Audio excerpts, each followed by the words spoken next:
నమస్తే మేడం. నమస్తే. భారతదేశ వ్యాప్తంగా ఒకే ఎన్నిక ఉండాలని చెప్పి జమిలీ ఎలక్షన్స్ త్వరలో రాబోతున్నాయి. పార్లమెంట్లో కూడా బిల్లు ఆమోదం పొందింది.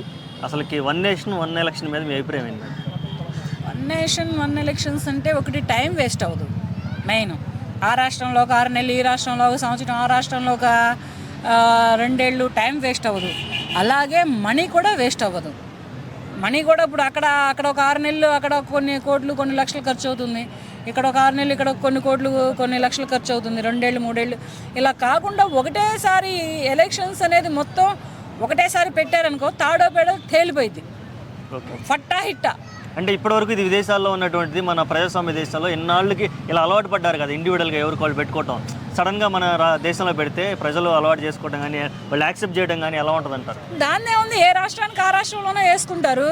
ఇప్పుడు ఎలక్షన్స్ అనేవన్నీ ఒకటే డే ఒకటే ఇయర్ ఒకటే మంత్ ఒకటే డేట్ పెట్టేసేస్తారు. ఎవరి రాష్ట్రంలో ఎవరి ప్రజాస్వామ్యంలో వాళ్ళు చేసుకుంటారు.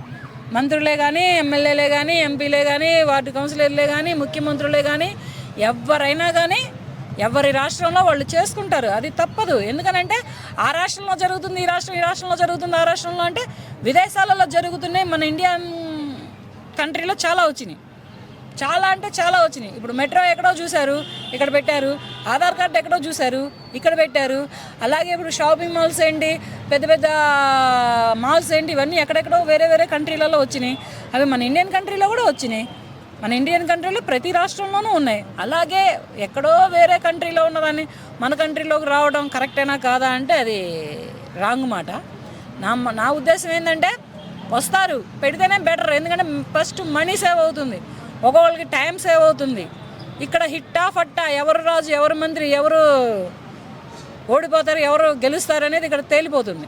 ఏదైనా ఒక రాజకీయ పార్టీకి లబ్ధి చేకూరే అవకాశం ఉందంటారా? అటు బీజేపీ, కాంగ్రెస్ లేదా ఇట్లాగ ఏదైనా వన్ సైడ్ వార్ లాగా, అసలు వార్ లేకుండా వన్ సైడ్ అయిపోయే ఛాన్సెస్ ఏమైనా ఉంటాయి అంటారా దేశంలో దీనివల్ల?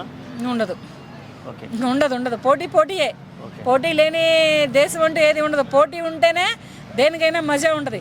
ఇప్పుడు నాకు ఒక్కదాన్నే నేను కార్డ్స్ ఆడుతున్నాను, గేమ్స్ ఆడుతున్నాను అనుకో, నాకేమంత మజా ఉండదు, అంటే తృప్తి ఉండదు. అదే నాకు ఎవరైనా పోటీదారుడు ఎవరైనా సమఉజ్జీవుడు పడ్డాడు అనుకో, నువ్వా నేనా నాదా నీదా అని తేల్చుకుంటాం. అలా అయితే ఒక్కళ్ళే రాజు అనేవాళ్ళు ఉండరు ప్రస్తుతానికి. అవతల సైడు పోటీదారులు కూడా ఉంటారు, అవతల సైడ్ వాళ్ళు కూడా పోటీ చేస్తారు. కానీ ఈ పోటీలలో ఎవరు రాజో ఎవరు మంత్రో తేలిద్ది. ఇప్పుడు ఇక్కడ ఏంటంటే ఎంత సప్పగా ఎంత చల్లగా రాజకీయాలు నడిస్తే అంత ఓడిపోతారు.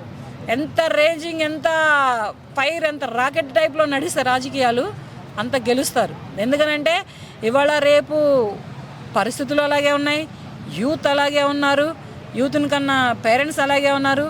ఈ యూత్ని చూసి వాళ్ళు కన్నా పేరెంట్స్ కూడా అలాగే రాకెట్లో తయారవుతున్నారు. ఎవరు ఇక్కడ స్లోగాను ఎవరు ఇక్కడ నెమ్మదిగా నడిచేవాళ్ళు ఎవరు లేరు. రైళ్ళు లెక్క బస్సులు లెక్క నడిచేవాళ్ళు ఎవ్వరు లేరు. ప్రతి ఒక్కళ్ళు రాకెట్ లెక్కనే ఉన్నారు. అలాగే రాజకీయ నాయకులు కూడా, ప్రతి రాజకీయ నాయకుడు కూడా రాకెట్ లెక్క ఉంటేనే వాళ్ళ సత్తా ఏంటనేది బయటకు తెలుస్తుంది, ప్రజలకి తెలుస్తుంది. ఇప్పుడు వాళ్ళ సత్తా ఏంటనేది బయటకు తెలియాలంటే ఇతను పరిగెడితేనే సత్తా తెలుస్తుంది. నేను కూర్చొని ఉంటాను నాకు రాజకీయం నడిచిద్ది అంటే అది ఎవరికి తెలియదు. అది ఇక్కడ కూర్చొని మైండ్ గేమ్ ఏం ఆడుతున్నాడో పక్కన పెడితే ఫస్ట్ ఈ మైండ్ అంతా ఫాస్ట్గా ఫార్వర్డ్ అవుతుందో అలాగే మనిషి కూడా అలాగే ఫాస్ట్గా ఫార్వర్డ్ అయితే ఒక స్థాయిని, ఒక రికార్డుని, ఒక సంస్థని నిలబెడతారని నేను అనుకుంటున్నాను. ఒక రికార్డు కొడతారు. ఇప్పుడు ఈ జమిలీ ఎలక్షన్స్ అనేవి పెడితే ఏ పార్టీ వచ్చినా ఎవరెక్కడెలా వచ్చినా ఒక రికార్డు అనేది వస్తుంది, బ్రేక్ అవుతుంది ప్రస్తుతానికి ఒక రికార్డు.